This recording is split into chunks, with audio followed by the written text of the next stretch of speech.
Bonjour à tous. Pour l'instant, vous me voyez pas encore et c'est mieux comme ça. Non, j'ai pas de star sur la gueule ni d'œil au beurre noir, rassurez-vous, tout va très bien. Mais il s'est passé quelque chose durant cette séance de cinéma, je vais vous le dire.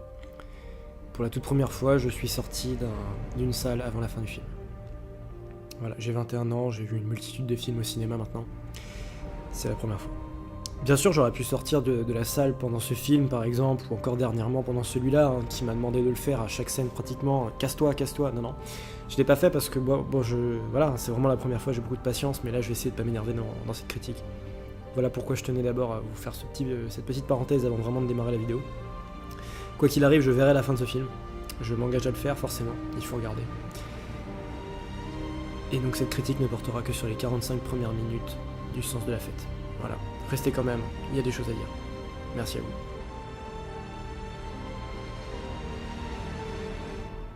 Non mais pas eux, pas eux. Tout mais pas eux, tout mais pas eux. Pas Eric Toledano et Olivier Nakache, non. Non. C'est interdit ça. Je vais avoir le soleil dans la gueule, super, ça va être parfait, vraiment critique parfaite. Pas eux, pas eux, pas eux. Le sens de la fête, dernier film de Eric Toledano et Olivier Nakache, mes réalisateurs français préférés. Réalisateur de Intouchable, de Nos Jours Heureux, Samba. C'est des génies ces mecs-là, c'est des vrais génies, c'est des géants. C'est eux, c'est eux. Le cinéma français en ce moment, c'est eux. C'est une énorme partie du cinéma français, c'est eux. On peut pas savoir à quel point ils représentent, ils sont importants. Nos Jours Heureux, j'ai été animateur, c'est le film que tu dois regarder si t'es animateur, si tu l'as été ou quoi, c'est le... Jean-Paul Rouve n'a jamais été aussi excellent que dans ce film. Intouchable, pas besoin d'en parler. Samba, c'est presque encore mieux à mes yeux, tellement c'est touchant, c'est profond, c'est tendre. Il est passé où ton putain de moteur dans le sens de la fête, là? Dans tous ces films, il y a un moteur, merde, il y a quelque chose, il y a vraiment une identité, il y a une volonté, il y a vraiment la touche française, la touche Toledano, la touche Nakache, il y a la beauté de ton décor, de ton histoire. C'est vraiment de la beauté, du raffinement, et quelque chose qui est vraiment fait pour le public en premier, pour le cinéma avec un grand C. Donc le sens de la fête, qui raconte donc l'histoire d'un organisateur d'événementiel sur Paris. Ça aussi, je vais revenir à Paris en lui-même, qui est souvent un personnage presque à part entière des films de Toledano et Nakache. Et donc, il s'occupe de faire un mariage. Et ça se passe pas vraiment comme prévu, plein de contretemps. Bon, je vais quand même, je me fais violence, mais c'est pas uniquement de la faute au sens de la fête si je suis sorti de la salle aussi. Mais j'ai été patient avec Mother, j'ai été patient avec Blade Runner. Il se passe quoi en ce moment-là? On va faire longtemps encore des films comme ça de 2 heures où tu attends pour rien, où tu te dis putain, nom de Dieu, mais qu'est-ce que je suis en train de faire si ce n'est perdre mon temps? J'ai pas envie que même les films français, enfin bon, en l'occurrence Toledano et Nakache, j'ai pas envie qu'ils commencent à faire ça non plus, du putain de film d'auteur bobo. Non! Non, non, parce que eux, c'est l'anti-film d'auteur, parce que c'est le film d'auteur destiné à tous. C'est vrai, on entend beaucoup ça par rapport à Eric Toledano et Olivier Nakache. C'est du cinéma populaire, finement travaillé, avec une passion. Et c'est ça qui manque, mais vraiment dans le sens de la fête, qui est une énorme daube. Une énorme daube infâme sur les 45 premières minutes que j'ai vécues. C'était un calvaire, c'était mal filmé, c'était mal joué, c'était pas drôle, c'est une comédie, c'est pas drôle, y a rien, c'est lourdingue. J'ai l'impression de voir du Danny Boone et je commence à m'énerver, j'ai dit qu'il fallait pas que je m'énerve. Mais c'est parce que vraiment là, j'en ai pas parlé dans mes attentes. Mais non, non. Jean-Pierre Bacri est ridicule, ridicule. Je déteste la façon de faire du personnage, la façon de visualiser le cliché de bobo parisien, du patron, tout ça. Il a fait le fanfaron chez Barthès et... Barthès a eu un petit peu... je pense qu'il a soulevé le film, il l'a résumé, il l'a très bien résumé Barthès. Hein. C'est le petit patron, mais vraiment désagréable, vraiment méprisant, qui paye son personnel au noir avec ses bras cassés. C'est chiant. Moi, je sors du taf, je vais voir ce film, je sors du taf, j'ai pas envie de voir ça. C'est chiant au possible. Les 45 premières minutes du film que j'ai vu, c'est quoi? C'est des gens qui mettent le couvert, qui sont dans un espèce de château, parce que voilà, château pour un mariage, château 17e dans la région de Paris, hein. Ils mettent le couvert, il y a plein de gens qui passent devant, derrière la caméra, les figurants jouent des figurants, mais au sens le plus pourri du terme et le plus basique. C'est des gens qui font semblant de ne pas rien faire dans le fond du champ. Voilà à quoi ils sont réduits. Ils sont là, ils ont un plan de travail et tout, et pendant la prise, allez les mecs, on s'y remet, vous faites semblant de cuisiner un truc, vous faites semblant de poser une fourchette, et vous faites semblant de porter un carton. Il y a des dizaines et des dizaines de personnages, il y a Jean-Paul Rouve, il y a Gilles Lelouch, qui tous les deux sont absolument navrants de chez navrants. Quoique encore, Gilles Lelouch, j'ai l'impression que c'est le personnage sur lequel on va taper pendant tout le film. À dire, toi, de toute façon, tu fais de la merde, j'aime pas du tout ton travail, et à la base, c'est pas toi que je voulais pour faire l'ambiance de mon mariage. Tout de suite, j'ai trouvé ça extrêmement méchant, extrêmement mauvais sur un personnage comme Gilles Lelouch que d'habitude j'aime bien. Là, on lui casse la gueule, on lui tape dedans. C'est quoi ces clichés que pourtant ces deux réalisateurs d'habitude essayent vraiment de mettre à l'écart? Le cliché du bobo connard parisien qui paye pour son mariage, qui paye une blinde, qui est plein aux as, qui vient se plaindre de tout, que non, ça c'est pas comme ça, c'est pas comme ça que j'ai envie de le... Et Jean-Pierre Bacry qui est un peu dans la même veine, mais en mode un peu lèche-cul, parce que forcément c'est sur lui aussi qu'on va taper, vu que c'est l'organisateur du mariage. Je déteste cette hypocrisie qu'il y a pendant toutes les 45 premières minutes du film, alors que vraiment, je voulais pas ça. Le film se prend mais vraiment au sérieux, mais... C'est emmerdant, il y a de la vulgarité gratuite aussi, il y a un personnage, tu sais pas pourquoi, le cliché de la banlieusarde, qui vient travailler un peu avec des gens de la haute, et comme c'est une banlieusarde, elle arrête pas de balancer mais tout un tas d'insultes à tout le monde. Et évidemment, il faut qu'il y ait quelqu'un pour aller la calmer, parce qu'évidemment, un banlieusard, faut quelqu'un pour le calmer, hein, faut quelqu'un pour le remettre en place. Comment peut-on tomber aussi bas? Ce qui m'a fait sortir de la salle, c'est Alban Ivanov. Il y a deux vannes autour de lui, deux trucs. Ça parle de poisson, ça vient de me revenir. Voilà. Jean-Pierre Bacry lui dit, bon, il vient d'arriver, il n'était pas prévu dans la cuisine, et il vient d'arriver, c'est un loser, et nous dit, tu sais cuisiner le poisson, hein, le loup, la sole et tout.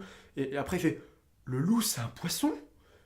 Le quiproquo de naze, nul, qui ne fait rire personne, mais... Le jeu de mots, mais pourri. Et juste après, mais 2 minutes montre en main après, il y a un mec qui va lui dire, on va servir le champagne, va chercher les flûtes. Il revient avec des flûtes, des instruments de musique.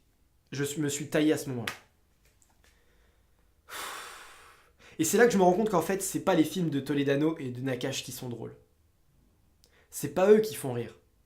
C'était surtout Omar Sy. Jean-Paul Rouve, à l'époque de Nos Jours Heureux, c'était un peu son apogée, hein, forcément, dans le courant des années 2000. Non, franchement, c'est surtout par rapport à ce film-là, je trouve qu'il est respectable à ce niveau. Il est plus rien maintenant, il est plus rien. Surtout dans ce film-là, c'est... Chacun des personnages est un personnage dans lequel on va parler dans son dos. Dire, ah lui, je suis obligé de bosser avec lui, mais quel frimeur, quel bras cassé, c'est un vrai nulard. Putain, j'avais oublié à quel point il était lourd. Ah, ça va Vincent? Ouais, justement, on était en train de parler de toi et de ton boulot. Mais depuis quand sont-ils aussi hypocrites? Depuis quand retrace-t-il une réalité aussi... J'ai jamais vu autant d'hypocrisie dans un film qu'en 45 minutes.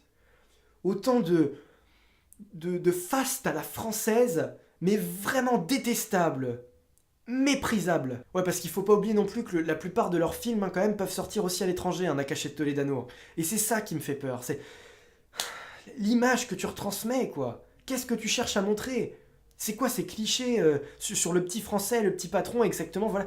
C'est navrant, c'est absolument navrant, en plus de pas être drôle, d'être chiant, y a rien. Et dans la forme, j'insiste vraiment là-dessus, j'insiste, mais en 45 minutes, j'ai pas vu une seule scène, un seul personnage développé, un seul truc intéressant, une seule trame narrative. Y a rien de raconté. Y a rien de raconté. Vous avez l'impression d'être avant un mariage, en l'occurrence, voilà, c'est tout à fait ça, ou plus ou moins pendant l'organisation. Et nous, spectateurs, on a aussi l'impression qu'on aide à participer, qu'on se prend tout un tas de trucs dans la gueule, genre les assiettes qui sont pas mises, on te le claque dans la gueule comme si c'était un peu de ta faute. Ou comme si j'en avais quelque chose à branler, moi spectateur, que les assiettes elles étaient mises sur le côté gauche plutôt que d'être mises sur le côté droit. J'en ai rien à foutre de ça, mec. J'ai envie de suivre ton histoire, j'ai envie de savoir pourquoi il y a autant de problèmes dans ton organisation, pourquoi t'es autant débordé, pourquoi tu détestes autant tes personnages avec qui t'as envie de bosser. C'est ça que j'ai envie de savoir. J'ai pas envie de savoir pourquoi le carton il s'est retrouvé là-bas, et pourquoi Ahmed il est arrivé 2 heures en retard alors qu'il devait arriver à 14 heures, j'en sais rien, je sais pas, je m'en fous. Voilà, j'avais promis de pas m'énerver, j'ai pas tenu ma promesse, désolé. Je suis rentré hier, mais... Heureusement que j'ai pas tourné la critique hier soir. Donc voilà, ça m'empêchera pas bien sûr d'aller voir d'autres films de Nakache et Toledano. en espérant que c'était seulement un cauchemar isolé, hein. Que c'était la seule ombre au tableau de leur... Le film se passe en plus sur une seule journée, ça commence à 14h, puis 15h, puis tu vois qu'il n'y a rien qui évolue, il n'y a rien qui évolue dans ce film. À 14h, il y a tout un tas de problèmes. L'heure suivante, il y a encore toute une louche de problèmes qui arrivent. À 15h, rien n'est prêt. À 16h, il y a le marié qui arrive, qui vient gueuler contre tout le monde, et rien n'est fait comme il a envie. Il vient saper le travail de tout le monde. Il y a des personnages loufoques, inutiles, bidons, grotesques qui me... Non. Moi, je peux pas supporter ça. Streaming, direct, et j'aurais vraiment dû le savoir. Et j'ai l'impression que le film va être super réussi, va se faire encenser, comme d'hab, hein, voilà. Pardonnez-moi d'avance, pardonnez-moi, je sais pas ce qui va pas, mais je sais ce qui va pas dans le film, ça c'est sûr. Chez moi, j'en sais rien, peut-être que j'ai pété un câble ou j'en sais rien, mais ce qui est sûr, c'est que même si vous avez kiffé le film, même si vous l'avez adoré ou quoi, on est extrêmement loin d'un Samba, d'Intouchable. On est à des kilomètres, à des années-lumière. Dans ce qu'ils peuvent faire de mieux, si vous considérez que le sens de la fête en fait partie, ne comparez pas ça, ne mettez pas ça dans le même sac que Intouchable. Non. Et c'est là que je vous le dis, Intouchable, c'est François Cluzet et Omar Sy. J'ai peur que ce soit ça. J'espère me tromper avec leur prochain film, qui me réaffirme que leur talent est vraiment existe toujours. Mais ce qui m'a fait, voilà, la conclusion que j'ai eue ce soir, enfin hier soir, c'est que Intouchable, Samba, etc., c'est avant tout Omar Sy qui est un moteur. Là, il y a une absence de moteur dans le film. Et n'allez pas me dire que c'est Jean-Pierre Bacri. Non. Non, non, non, non, non. Non. Je veux pas l'entendre. Voilà, ici s'achève cette petite critique donc pour les 45 premières minutes du sens de la fête. Comme je vous l'ai dit, je regarderai la fin. Bien sûr, je vais pas vous déconseiller d'aller voir le film. Je suis pas un connard à ce point-là, au point de vous dire n'allez pas voir le film alors que je l'ai pas vu en entier. Mais franchement, j'ai rien de plus à vous dire que c'était mauvais, c'était très mauvais. Les 45 premières minutes sont exécrables, détestables. Vraiment nocives. Jamais j'aurais cru dire ça, mais c'est du cinéma nocif, nauséabond, insultant. Presque insultant. Il y en a d'autres, hein, voilà. Mais je pensais pas avoir... On termine l'année petit à petit. Je pensais vraiment pas que ça allait tomber sur ce film, là, maintenant, comme ça, dans cette forme. Non. C'est impossible. C'était incalculable et c'était tellement grossier que voilà. Je peux rien vous dire de... Je ne déconseille pas, mais je vous dis ça. Je vous le dis, c'est nocif. C'est nauséabond. Sur ces mauvaises paroles, on se retrouve pour une vidéo de bienvenue à bord à Disney, qui va être faite en compagnie de Fabien. Voilà, il sera là dimanche, on y va tous les deux. J'espère que tout se passera bien, parce que Fabien, tu me décommandes pas cette fois, on a déjà reporté. Donc voilà, mais normalement c'est ça, dimanche Disney, donc voilà, petite vidéo de bienvenue à bord, avant celle du parc Astérix finalement. Et on se retrouve donc pour une prochaine critique, qui sera je ne sais pas quoi, il y aura Thor qui va plus tarder à arriver. J'espère que ce sera bien, quand même, ce serait bien que ce soit bien. Et voilà, là on a continué la liste noire, Mother, Blade Runner, voilà, qui n'était pas si mauvais, hein, mais moi j'en ai marre d'attendre pour rien. J'en ai marre d'attendre pour rien, et je pense que c'est le sens de la fête qui paye un peu la note aussi de tous ces films du mois de septembre, qui me sont restés trop en travers de la gorge. Et voilà, voilà. Bon, je m'arrête là, salut à tous, et à la prochaine.